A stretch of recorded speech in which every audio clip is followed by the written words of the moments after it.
Mesdames et messieurs, bonsoir et bienvenue dans cette édition d'information dont voici les titres. Le comité de pilotage de Lituanie s'est réuni ce jeudi à Conakry. Au menu de la rencontre, le compte rendu de la récente mission guinéenne à Sydney et le niveau d'évolution de la structure en Guinée. Les précisions dans ce reportage. Coup de filet réussi de la brigade de répression du banditisme, elle vient de mettre aux arrêts deux malfrats d'un assassin présumé de la directrice nationale du Trésor public et du jeune Paul Temple-Cole. Et puis des équipements sportifs pour les équipes de volley-ball des établissements scolaires de Conakry. C'est un geste de la Fédération internationale de volley-ball. Il devrait permettre de développer cette discipline sportive à base. C'est tout pour les titres. Encore une fois, bonsoir et bienvenue à tous. La reprise des activités de la Sotelgui, c'est pour très bientôt. L'annonce a été faite ce jeudi par le ministre des Télécommunications et des Nouvelles Technologies de l'Information à la session plénière du CNT, session au cours de laquelle un projet de loi portant accord de prêt relatif à l'extension et à la modernisation du réseau téléphonique a été adopté par les conseillers. Ce projet de loi fait suite à un accord signé entre la Guinée et la société Import-Export Bank of China. Compte rendu Mfaligi Labogui. Il s'agit d'un prêt concessionnel dont le montant est estimé à 50 millions de dollars US. Il est destiné à la relance de la société de téléphonie Sotelgui en faillite il y a plusieurs mois. L'accord a été signé le 7 décembre dernier entre l'État guinéen, représenté par le ministère de l'économie et des finances, et la société Export-Import Bank of China. L'argent obtenu sera utilisé pour la remise à niveau des infrastructures vétustes de la Sotelgui, mais aussi et surtout la prise en compte des exigences sociales, et ce en vue de répondre à la dynamique de la concurrence. L'une des causes, entre autres, de la faillite de la Sotelgui est le recrutement anarchique ayant engendré un pléthore de personnel, la mutation intempestive des directeurs successifs, le manque de paiement des factures, le non-professionnalisme de cadres sans qualification spécifique. Le CNT espère que le gouvernement de changement a tiré les leçons des causes qui ont conduit la Sotelgui à la faillite pour éviter que la nouvelle Sotelgui ne tombe dans les mêmes travers. Pour atteindre un meilleur rendement, le ministère des Télécommunications a engagé des réformes gigantesques. Objectif, passer à la vitesse supérieure pour améliorer les services de la nouvelle Sotelgui. Il y a déjà 15 maisons spécialisées étrangères qui se sont manifestées pour la prise en main de Sotelgui. La construction de la station d'atterrissement du câble sous-marin. Cette station est terminée, il ne reste qu'à l'inaugurer. Le backbone, entendez l'épine dorsale. Ce projet coûte 238 millions de nos dollars. Heureusement que les fonds sont obtenus, le contrat commercial est déjà signé. Il ne reste que la mise en exécution de cette infrastructure qui va révolutionner notre vie en Guinée. Quand on arrivait, la poste se limitait seulement qu'à Conakry. Aujourd'hui, nous avons la fierté de vous annoncer que sur les 33 agences à l'intérieur du pays, 17 sont déjà renouvelées. La nouvelle Sotelgui, c'est pour très bientôt. Le ministère des Télécommunications et ses partenaires ont déjà établi un plan de gestion stratégique. Dans l'actualité également, le ministre délégué au budget a rencontré ce jeudi les opérateurs du secteur privé et les structures relevantes de son département. Les discussions ont essentiellement porté sur le projet de loi des finances rectificative relative aux incitations fiscales et domanières à l'investissement. L'objectif de la démarche est d'établir une synergie d'action entre secteur privé et public pour éliminer certaines pratiques en vue de propulser l'économie guinéenne. Comme rendu Fanta Conté. Il était question au cours de cette rencontre de concertation d'examiner le projet de loi relatif aux incitations douanières et fiscales. Cette loi a pour objet notamment d'accorder des avantages douaniers et fiscaux encourageant l'investissement en Guinée. Les débats ont permis aux uns et aux autres d'apporter des suggestions et amendements au texte. L'objectif visé est d'avoir non seulement un document qui répond aux attentes de toutes les parties, mais aussi mettre en place un cadre légal propice aux investissements. Quand vous prenez nos textes, aujourd'hui, plus de 50% des recettes intérieures rentrent dans le cadre des incitations fiscales.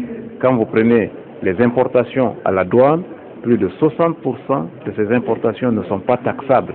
parce que ces importations rentrent dans le cadre des conventions que nous avons déjà signées et qui accordent des exonérations fiscales et douanières, que ce soit maintenant aux entreprises du secteur minier ou d'autres secteurs. Donc nous voulons, dans ce contexte nouveau, revoir tout ce dispositif, voir comment se donner des moyens pour accroître les possibilités de l'État de perception des ressources fiscales. Le souci majeur des autorités est de faire en sorte que les avantages fiscaux et douaniers restent un catalyseur de l'économie nationale. Le secteur privé, qui garde des réserves sur certains articles de ce projet de loi, estime que l'automaticité du bénéfice des incitations n'est pas mauvaise en soi et doit cependant exclure le pouvoir de contrôle de l'administration sur l'éligibilité des entreprises. Le secteur privé a trouvé qu'il s'agit d'un recul par rapport aux avantages acquis et qui sont contenus dans le Code des investissements actuel. Un recul parce que, tout simplement, il y a des secteurs éligibles, prioritaires pour le développement, qui ont disparu du projet. De l'autre côté, il semblerait qu'il faille enlever les avantages fiscaux et douaniers du Code des investissements pour les faire migrer vers le Code des impôts. Nous avons des opérateurs économiques qui souhaiteraient avoir dans le même document les dispositions relatives à l'investissement et la fiscalité applicable à ces investissements. Mais sinon, ça sera la porte ouverte à tous les abus. À l'issue des débats houleux, un comité paritaire secteur privé-public a été mis en place. Les membres de ce comité tiendront vendredi une réunion de travail afin d'harmoniser leur point de vue pour sortir un document consistant. Les membres du comité de pilotage de l'initiative de transparence dans les industries extractives étaient en conclave ce jeudi. Il s'agissait pour eux de faire le compte-rendu de la mission guinéenne à Sydney en Australie. C'était à l'occasion de la 6e conférence mondiale de l'ITIE. Il était aussi question de mentionner le niveau d'évolution de la structure en Guinée. Alpha Omar Barry.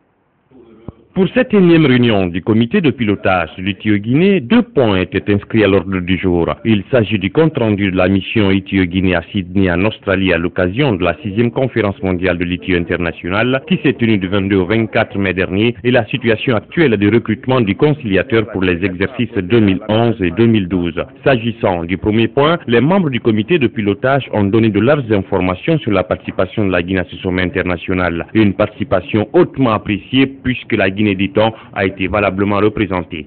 Cette réunion particulièrement d'aujourd'hui, c'était pour faire le compte-rendu de la 6e rencontre mondiale de l'ITIE à Sydney.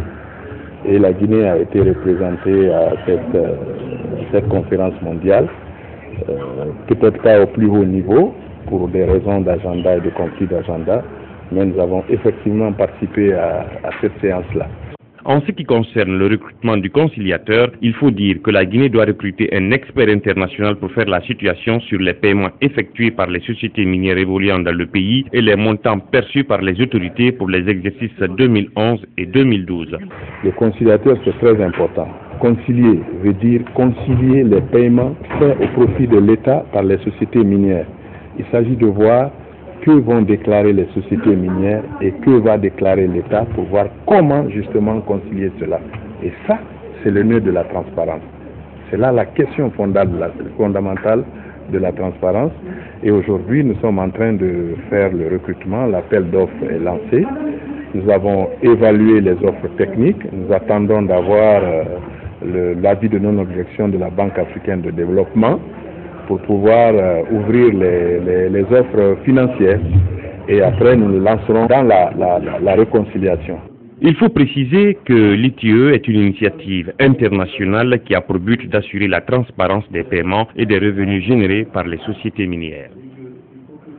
Sur un tout autre plan, le ministre délégué au transport et à la tête d'une importante délégation gouvernementale s'est rendu récemment sur le site de Kouria dans la préfecture de Koya. Ce site doit abriter très prochainement un parc automobile. Il devrait contenir toutes les voitures d'occasion destinées à la vente, une manière de désengorger la capitale. Les précisions dans ce reportage d'Aminata Djuntou Diallo.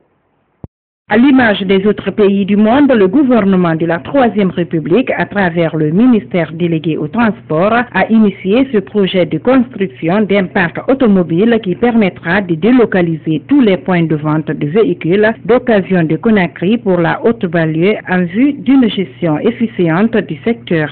Un projet ambitieux et prometteur. La réalisation de ce projet à Kouria, situé à 75 km de Conakry, s'élève à plus de 135 milliards de francs guinéens. Le projet sera bâti sur une superficie de 100 hectares répartis en 33 lots de 200 mètres x 100. Chaque lot comporte 14 parcelles de 1500 mètres carrés. Le projet de parc automobile à Kouria prévoit la construction de 3 centres d'équipement et de matériel d'apprentissage, une salle de cybercafé, un centre de santé, une mosquée, une église, 2 stations d'essence, une salle de conférence, un restaurant, un centre d'immatriculation, des assurances en douane, une banque, une brigade de gendarmerie et un poste de police.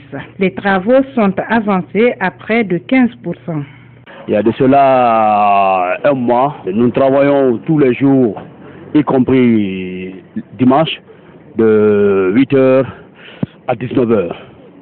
Ce qui fait que ce que vous voyez devant vous, nous sommes parvenus à réaliser cela. D'autres travaux sont aussi envisagés par le département des transports sur le site, à savoir la construction de 14 km de voirie interne, de 2 ponts, de 5 dallots et 48 bises. L'excavation et l'aménagement de 5600 ml de fossés rochers, la réalisation d'un caniveau central d'évacuation de 860 ml, l'addition d'eau potable, l'alimentation en courant électrique, le bitumage de la route d'accès au site. Vous voyez la ville de Conakry, dans tous les petits coins, vous avez des points de vente de véhicules. Ce qui fait que la ville est chargée. Donc après la réalisation de ce site, nous allons procéder à la délocalisation des importateurs. Ainsi, la ville sera physiquement assainie. Pour le préfet de Koya, la réalisation de ce projet dans sa préfecture est une fierté pour lui et toutes ses populations. Quant au fondateur de la Civita, le parc de Kouria est d'une importance capitale pour les gestionnaires d'automobiles en Guinée. Il n'y en a jamais comme ça, quelque part dans un pays ouest-africain que j'ai vu, bien aménagé, viabilisé, exclusivement réservé au secteur de l'automobile. Surtout qu'on a pensé au futur de Civita ici. L'implication de tous les Guinéens serait nécessaire pour la réalisation de ce projet à dimension nationale, car ce projet est une première en Guinée. Un reportage signé Aminata Djountou Diallo. Des organisations de la société civile se disent satisfaites des avancées significatives enregistrées à l'occasion du dialogue politique qui s'est tenu récemment au Palais du Peuple. Elles l'ont fait savoir dans une déclaration rendue publique ce jeudi à Conakry. Mohamed Malik Diallo nous en dit plus. La société civile guinéenne semble déjà satisfaite du progrès auquel sont parvenus la mouvance présidentielle et l'opposition républicaine à l'issue des pourparlers du Palais du Peuple. Des pourparlers qui cependant se poursuivent à l'interne pour définir tous les paramètres relatifs à la bonne tenue des élections. L'approche est tellement significative que nous sommes obligés de considérer ça comme une victoire. Même si la victoire en elle-même n'est pas encore parachevée tant que nous ne partons pas aux élections législatives.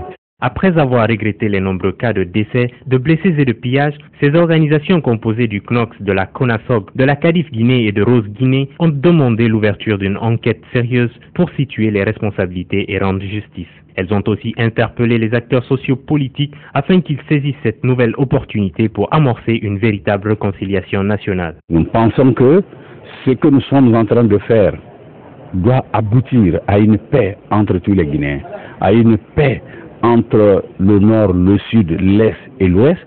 Ça, c'est notre souhait. À la CENI, d'élaborer un nouveau chronogramme dans les meilleurs délais, car celui du 30 juin semble intenable. Nous demandons à la CENI de nous élaborer très rapidement un chronogramme non seulement consensuel, réalisable dans les meilleurs délais. Quand on dit réalisable, techniquement et financièrement soutenable, pour que nous puissions sortir de cette incertitude-là.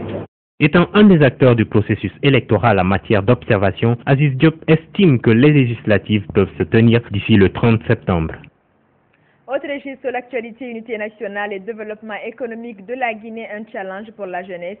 C'est le thème du deuxième forum de l'étudiant guinéen au Maroc. Ce jeudi, les organisateurs de cet événement ont animé une conférence de presse qui s'est tenue à Conakry. Objectif, échanger avec les journalistes, notamment sur la particularité de cette deuxième édition prévue du 21 au 23 juin au Maroc. Aïssata Kaba. Au cours de cette conférence de presse, il a été question de parler de la deuxième édition du Forum de l'étudiant au Maroc, une occasion pour les organisateurs d'inviter la jeunesse guinéenne à prendre conscience de son rôle. Le conférencier est aussi revenu sur les conditions de vie des étudiants guinéens vivant au Maroc. Certes, des efforts ont été fournis par les autorités guinéennes dans ce sens, mais Mohamed Labo Diallo pense que beaucoup reste à faire. Du côté de l'État marocain, les conditions sont relativement acceptables. En revanche, du côté de l'État guinéen, comme nous avons toujours eu à le dire, nous avons souvent été victimes de l'abandon, notamment par le retard qu'accusait le paiement de nos bourses. Vous allez être étonné lorsque vous apprendrez que le montant de $50 qu'on reçoit actuellement est celui qu'a reçu ou qu'ont reçu nos aînés de 1980. Autant vous dire donc, rien n'a changé depuis une trentaine d'années. Des conférences plénières, des espaces de discussion, une plateforme entre les étudiants et les cadres venus de différents pays seront au rendez-vous de ce forum prévu les 21, 22 et 23 juin au Maroc. Pour les conférences plénières, il s'agira là d'inviter des hauts cadres, des professeurs d'université, des personnalités, des ministres, qui puissent être devant le public, donc composé en majorité d'étudiants et stagiaires guinéens, pour pouvoir donner leur point de vue sur certaines problématiques qui leur seront soumises. Nous aurons un concours de projets de création d'entreprises. Notre objectif est de développer, et d'inciter, et d'encourager, de stimuler cette culture entrepreneuriale à la jeunesse guinéenne. Une culture qui doit être le socle donc du développement économique. Autre moment fort de cette conférence, la lecture d'un poème Au revoir des espoirs, bonsoir espoir, écrit par les membres de l'association des stagiaires, étudiants et élèves guinéens au Maroc pour donner espoir aux milliers d'étudiants qui attendent leur premier emploi. Je vous le disais, un titre de présumés bandits viennent d'être mis aux arrêts par la brigade de répression du banditisme. Ils auraient alors actif plusieurs cas de forfaiture. L'un d'eux serait l'assassin présumé de Madame Boireau et de Paul Tampoucol. Les précisions dans ce reportage de Ben Marsila. Il s'agit de l'âge Oumar Bari, alias El Oumar, activement recherché par la police pour sa participation présumée au double meurtre de Madame Boireau, ex-directrice nationale du Trésor public, et de Paul Tampoucol en novembre 2012, et Okolo Mozapa, nigérien. Ces deux malfrats ont été interpellés samedi dernier pour braquage et vol de véhicules. La voiture a été arrêtée à l'Insan grâce à la gendarmerie de l'Insan avec un chauffeur à bord. Ce chauffeur a déclaré qu'il devait amener le véhicule au Libéria, où se trouve son patron. C'est ainsi que nous avons arrêté ce monsieur que vous voyez là, du nom de Okolo, un sujet nigérien. Alors, c'est lui qui a remis le véhicule Range Rover au chauffeur. Quand il a été arrêté, il a reconnu les faits.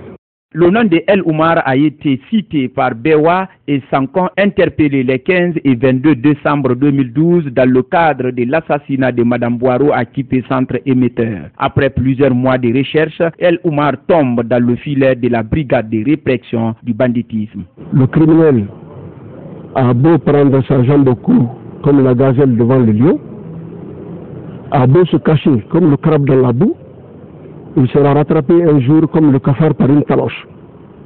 Et c'est ce qui est arrivé aujourd'hui. Mr. Bari, alias El Oumar, que nous recherchions déjà dans le meurtre de Madame Boireau et de Paul Cole. Il a reconnu non seulement sa participation au meurtre, au double meurtre de Madame Boireau et Paul Cole, dans un cas de braquage, et il a reconnu d'autres cas de braquage aussi. El Oumar reconnaît les faits qui lui sont reprochés. Il dénonce outre mesure un certain Foulaboy, un autre assassin présumé en cavale d'avoir tué Mansaren Ditima, dont le corps se trouverait actuellement à la morgue de l'hôpital Yasdine. Moi qui l'avais accompagné, je suivais une 4x4 vers Taoya Ils voulaient prendre la voiture a tourné pour venir vers Kipé. Ils sont descendus maintenant au niveau d'embouteillage pour aller prendre la 4x4. La 4x4 a pris une déviation. Ils sont tirés, prendre une voiture RAV4. Des enquêtes se poursuivent à la police pour retrouver les auteurs présumés des différentes infractions, à savoir crimes, vols et viols à Conakry et à l'intérieur du pays. Dans le même registre, le grand banditisme et la criminalité au centre des préoccupations des populations de la préfecture de Dubrika. Ce jeudi, à l'initiative de la plateforme nationale des citoyens unis pour le développement, une journée de réflexion sur la question a eu lieu dans la localité. La démarche vise à créer une synergie d'action entre les populations locales et les forces de sécurité pour une efficacité dans la lutte contre le banditisme et la criminalité. Reportage de notre envoyé spécial, Billy Nankumakonde. Située à 50 km de la capitale Conakry, la préfecture de Dubrika est devenue de nos jours une localité où règne le grand banditisme et la criminalité. Une situation qui inquiète tous les acteurs de la vie politique et sociale de la préfecture. Ces derniers moments, notre préfecture est très réputée dans la criminalité et le grand banditisme, chose que nous voulons vraiment freiner ou éradiquer. Alors, raison pour laquelle nous avons initié pour amener tous les acteurs à se retrouver en vue de mettre en place une structure qui pourra appuyer les services de sécurité dans la lutte contre la criminalité dans notre préfecture. Partout dans le pays, le grand banditisme et la criminalité s'expliqueraient par plusieurs facteurs au nombre desquels la pauvreté et le chômage des jeunes. Selon certaines autorités de Dubrika, la recrudescence du phénomène dans la cité de Manganege aurait d'autres raisons. Particulièrement à Dubrika, ce qui peut peut-être expliquer une recrudescence, cela est dû à un certain enclavement dans certaines zones. C'est-à-dire que les zones ne sont pas forcément accessibles pour des missions de patrouille, des missions de prévention des infractions. Par ailleurs, puisque la criminalité n'implique pas seulement mort d'homme, c'est aussi les autres infractions, il y a le fait que les gens veulent eux-mêmes se rendre justice. Lorsqu'il y a un conflit, au lieu de suivre une procédure légale, on préfère peut-être se rendre justice. Pour arrêter la montée en flèche du grand banditisme à Dubrika, le responsable de la brigade de recherche de la gendarmerie sollicite une synergie d'action entre les services de sécurité et les populations. Si la population elle-même ne donne pas des informations, ne donne pas des renseignements, on ne peut pas aboutir à quelque chose. Donc c'est un moyen qui est très important pour nous. Tout en partageant cette solution, les populations, elles, ont proposé d'autres pour éradiquer le fléau. Moi, je voudrais, pour lutter contre cette criminalité, qu'on remette encore le barrage au niveau de Kenende, là où le barrage était, c'est-à-dire de 18h à 6h du matin. En plus de cela, je propose la création, n'est-ce pas, des brigades de choc dans tous les quartiers. Et ça peut encore nous aider davantage pour lutter contre cette criminalité. Également, comme mesure, une commission de veille a été mise en place afin de suivre l'application des décisions prises. Au chapitre des faits divers, 4 maisons et leur contenu complètement calcinés, c'est le triste bilan d'un incendie qui s'est produit à Petit Simbaya, c'est dans la commune de Ratoma. Pas de perte en vue humaine, mais des dégâts matériels importants. L'origine de cet incendie reste pour l'heure inconnue. Les sinistrés, quant à eux, appellent à l'aide d'explications. Fanta Conti. Il ne se passe plus une semaine à Conakry sans qu'une famille ne soit victime d'un incendie. Cette fois-ci, c'est à Petit Simbaya, dans la commune de Ratoma, que plusieurs familles viennent de voir leur maison partir en fumée. Selon les témoignages, c'est pendant la journée que le feu s'est déclenché, alors qu'aucune des 4 familles victimes n'était sur les lieux. Pour le moment, les causes restent indéterminées. Il a été appelé quand il était au travail, que sa maison a pris feu. C'est pour cette raison qu'il a pris la moto. Il est venu, il a trouvé que la maison avait pris feu. Rien n'est sorti, tout a été calciné par le feu. Ils ont trouvé qu'ils ont fait appel aux sapeurs de pompiers, mais malgré les appels, ils n'ont pas pu être là à temps. Toutes les maisons étaient fermées et les contenus aussi ont été tous brûlés. Ils ont cherché à connaître l'origine du drame et jusqu'ici, on se pose la question comment la maison a pris feu, puisque ça a été fait en pleine journée. J'ai reçu l'appel des voisins et de ma petite sœur, me disant qu'il y a eu incendie. Donc j'ai emprunté le taxi pour venir. Mais avant qu'on arrive ici, on a trouvé que tout était parti en l'air. Rien ne reste, rien. Vous-même, vous voyez déjà. Et depuis ce jour, tout le monde dort. Comme vous voyez comme ça, on est là, avec l'hivernage là, on ne sait pas là où aller. Selon les témoins, le feu a été maîtrisé grâce à l'aide des voisins qui sont venus au secours. Les victimes déplorent l'inefficacité des sapeurs-pompiers qui jouent souvent les médecins après la mort. Elles sollicitent également l'assistance des autorités et des personnes de bonne volonté. L'État n'a qu'à prendre les dispositions concernant les pompiers. Ils n'ont qu'à mettre le moyen à la disposition des pompiers. Tous incendies en Guinée, personne n'a été sauvé d'abord par les pompiers. Pourquoi les pompiers sont là? Depuis l'incendie, ces familles dorment à la belle étoile. Déjà, certaines personnes de bonne volonté ont commencé à se manifester pour redonner de l'espoir aux victimes. Dans l'actualité également, la société Celcom Guinée entend continuer à donner du sourire à ses abonnés. Pour ce faire, elle vient de lancer une nouvelle campagne dénommée Hajj 2013. 10 billets d'avion pour le pèlerinage à la Mecque sont en jeu. Le premier revenu à un certain Bangali Sidibé à l'issue d'un tirage au sort qui s'est déroulé ce jeudi au siège de la société El Hadj Omar Barry. Chez Celcom, les cadeaux ne finissent jamais pour le plus grand bonheur de ses abonnés. Après la campagne Moto récemment, la société de téléphonie Celcom a procédé ce jeudi au tirage de la campagne pour le Hajj 2013. Un gagnant pour la circonstance, il s'agit de Bangali Sidibé, chauffeur de son état. Pour être parmi les gagnants, que faudrait-il faire? Il suffit simplement d'être un abonné Celcom, avoir rechargé au moins 10 000 francs de crédit la semaine, pour pouvoir faire partie de ceux qui peuvent être tirés au sort. Et une fois que votre numéro de tirage est tiré au sort, le reste du règlement ne change pas. On donne 3 chances à chaque abonné appelé. Si au bout de la 3e tentative, la personne ne décroche pas, on annule le tirage, et on l'invalide et on passe à un autre tirage. Donc il faut impérativement que l'abonné appelé réponde pour que le tirage soit validé. Une campagne qui a démarré depuis le 31 mai et se poursuivra jusqu'au 9 août prochain. À en croire le directeur marketing, cette campagne est une manière de récompenser et de fidéliser leurs abonnés. On donne avec le pèlerinage quelque chose qui est très important à la population. On donne vraiment la chance à les gens de gagner un cadeau que normalement la plupart des personnes ne pourraient pas le payer, et c'est notre bonheur. Le gagnant qui gagne et qui ne veut pas partir peut donner son cadeau à n'importe qui choisit. Il peut donner à ses parents, à ses grands-parents, à sa famille, à ses amis. Il vient ici, il dit qu'il donne le prix à quelqu'un d'autre. Pour nous, c'est OK. Le gagnant de ce voyage pour la Mecque, comblé de joie, avec le sourire aux lèvres, a remercié Celcom pour ce geste. Je suis très content pour ce tirage que j'ai gagné. Je ne partirai pas, même ma maman ira à ma place. Je vous remercie beaucoup.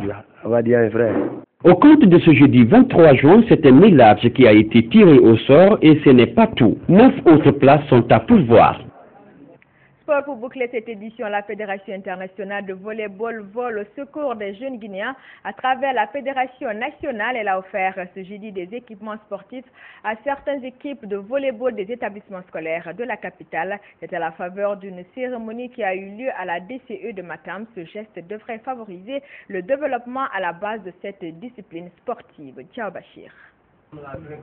C'est un don composé de marquoires, de filets, de ballons destinés à la Fédération nationale de volleyball. Il servira à redynamiser la pratique de la discipline au plan national. Un acte qui devrait permettre à la Fédération de réaliser le projet Volley Cool, un projet qui vise à développer le volleyball dans les établissements scolaires de la capitale. 6 centres auraient été retenus pour cette première phase. La directrice communale de l'éducation de Matam, qui a eu l'honneur d'accueillir la cérémonie, se dit satisfaite. Elle promet une bonne utilisation de ces équipements.